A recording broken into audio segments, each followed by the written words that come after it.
Ali. Torban. Onu bu şekilde taşıman tehlikeli. Son dakika herkes aklını kaybetmiş olacak. Kim bilir neler olur. Onu kaybedersen biteriz, biliyorsun değil mi?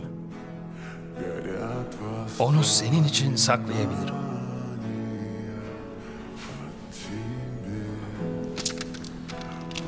Al. Ne dersin? Böyle daha güvenli, öyle değil mi? Evet. Son 3 dakika kala yine burada buluşalım. Planı o zaman anlatacağım.